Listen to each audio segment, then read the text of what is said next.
After a long life, you find out that only a few things really decide whether your later years hold any peace. Not 100 things, not the long list the magazines like to sell you, just a few. And once you have seen enough people reach the far end of their lives, you start to notice which ones ended up content and which ones did not. And it almost always came down to the same short handful. My name is Henry. I am 75 years old, and I spent 50 years at a narrow repair shop on a corner, fixing clocks and watches, giving people back their time, and never once stopping to look at my own. My wife Margaret is gone now. The house is quiet. There is an old wall clock in the shop, near 90 years old, older than I am, and it has never asked me for anything but oil and a wind. I have had a lot of hours lately to sit with it and think. So this is not from a book, and it is not from an expert. It is from a long life of watching who ended up at peace and who did not. 5 things you must have after 60. Let me take them one at a time and give each one the room it deserves. The first thing is your health. Now, I do not mean the body of a young person. That chapter is closed, for me and for you and for everyone. I am not going to sit here and tell a man of 70 that he can have the knees he had at 20. I mean enough health to stay independent, enough to get yourself out of bed without a hand under your arm, enough to walk through your own day, to wash and dress yourself, to still enjoy the people and the things you love. That much. When you are young, you never think about it. You spend it like it will never run out. And then age quietly presents its bill, a stiff back, a knee that complains on the stairs, a cold that used to last 3 days and now lasts 3 weeks. I knew a man some years back, better off than I ever was. Property, investments, the kind of comfort I only ever repaired watches for. His name was Foster, and his health had gone out from under him. He could barely cross a room. I remember him sitting there, a wealthy man, and he said to me, plain as anything, that he would trade half of everything he owned just to feel comfortable in his own body again. Half of everything, and he meant it. I have thought about that many times since.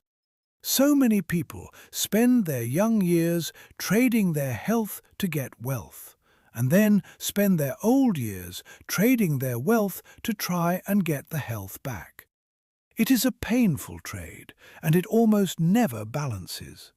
The money you saved by skipping the rest, by working through the ache, by putting yourself last, all of it goes right back out the door when the body finally sends its account due. After 60, every morning you wake up and your body simply works is a gift, and you should treat it like one. The happiest old folks I have known were rarely the richest. They were just healthy enough to enjoy an ordinary day. The second thing is enough money.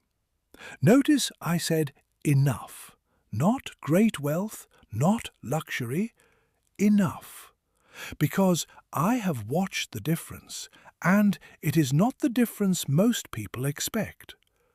For the ones who spend their lives chasing more, the target keeps moving. Peace always sits just past the next milestone, and somehow they never quite arrive. I have seen people retire on modest savings and live perfectly at peace. And I have seen others with far more than that worry themselves sick about losing it. The difference was never the size of the account. It was their relationship with the money. After 60, money stops being about show and starts being about security and options. A doctor's bill, a repair on the house, some emergency you did not see coming. Those become inconveniences instead of disasters.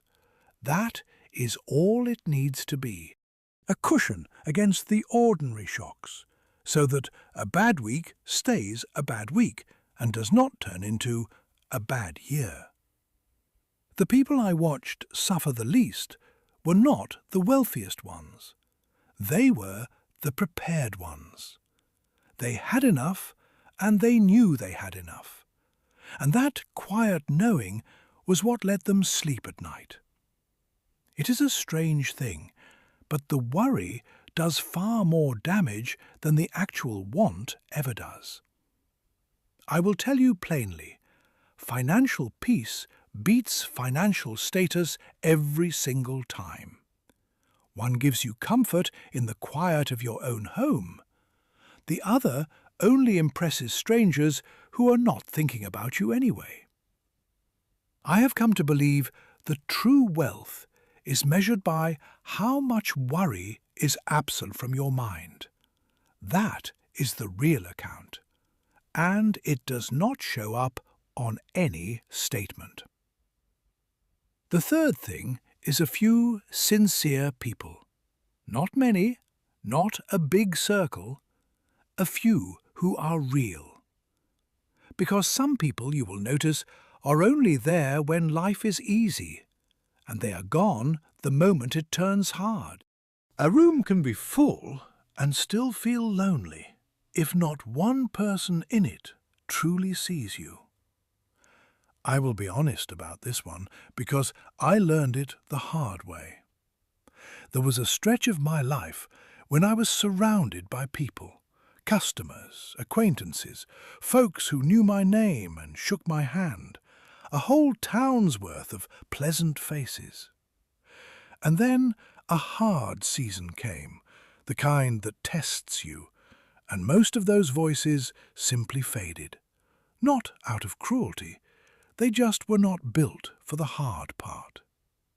And the silence that was left behind taught me something I have never forgotten. Being present is not the same thing as being loyal. After 60, you do not need a network. You need emotional safety. One or two people you can call without rehearsing what you will say, who will not judge your silence and will not disappear the minute your life becomes inconvenient to them. That kind of person is built slowly, over years, the way you build anything that lasts. One sincere person makes old age lighter than 100 shallow connections ever could. Because the loneliness that comes late in life is not being alone in a room. It is feeling unseen while surrounded by people. The fourth thing is inner peace. And here I want to be careful, because I do not mean distraction. I do not mean the television running all day, or anything that just fills the hours and leaves you exactly as it found you. I mean a deeper kind of peace, the sort that holds steady even when life is imperfect, which life always is. So much of what wears an old mind down is the carrying. Old regrets, past mistakes, words you wish you had said differently or said at all. I know this one from the inside, so let me not pretend I have it all solved. There are nights, even now, when I sit by that old clock and catch myself arguing with things that are 20 years gone. The shop I let swallow too many years. Time with Margaret I can never get back. I know better, and I still do it. So when I tell you this next part, understand I am telling it to myself as much as to you. The past does not change because we go back and turn it over again. I have turned mine over 1,000 times on that workbench, and it comes out the same every time. No better for the handling. And the future does not improve one bit because we lie awake worrying at it. All the worry does is spend tomorrow's peace tonight. Peace begins the moment you stop arguing with what cannot be changed. It grows when you forgive people, and not because they have earned it, but because you are simply tired of carrying the weight of the resentment. And it gets stronger when you finally accept that life is imperfect by its very nature, and always was. The ones I watched grow old gracefully were not the ones who dodged every hardship. They were the ones who stopped letting the hardship run their present. There is a real freedom in setting a thing down, a quiet kind. The fifth thing is the right to still shape your own life. Call it agency. The ability to make your own decisions, to choose how you spend your hours, to keep some sense of your own direction. And this is the one that slips away the quietest.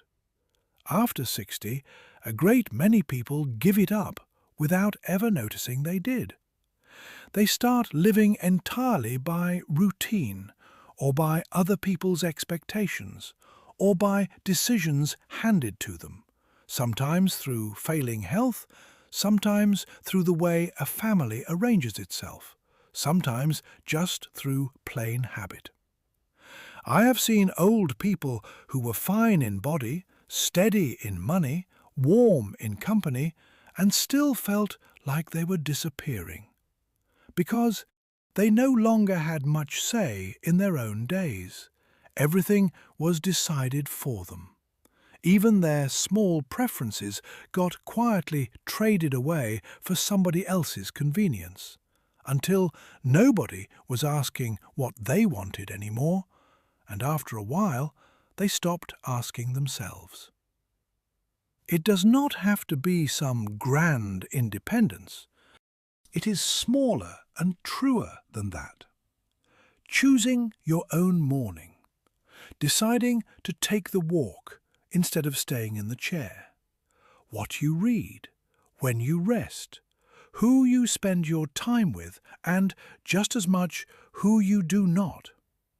Those small choices are how a person keeps their dignity and keeps hold of who they are. They are the sense that you are still the author of your own days, not just a passenger in them. When that stays intact, growing old feels like a continuation. When it goes, it feels like disappearing. And I would take continuation every time. So there they are. Your health, enough money, a few sincere people, inner peace, and the right to still shape your own life. I want to be humble about this because I am no wise man, only an old one who paid attention. These 5 are not luxuries, they are foundations, and when even one of them is missing, life after 60 gets noticeably harder to carry. When you have all 5, even in modest measure, you have more than most of the wealthy men I ever met. If any of this sat right with you, I have made a good many of these, and I would be glad to have you along for another one. You can follow the channel so the next talk finds you, or if that is not your way, just leave a like so I know it reached somebody. Either one is more than enough. Take care of yourself, and I will see you next time.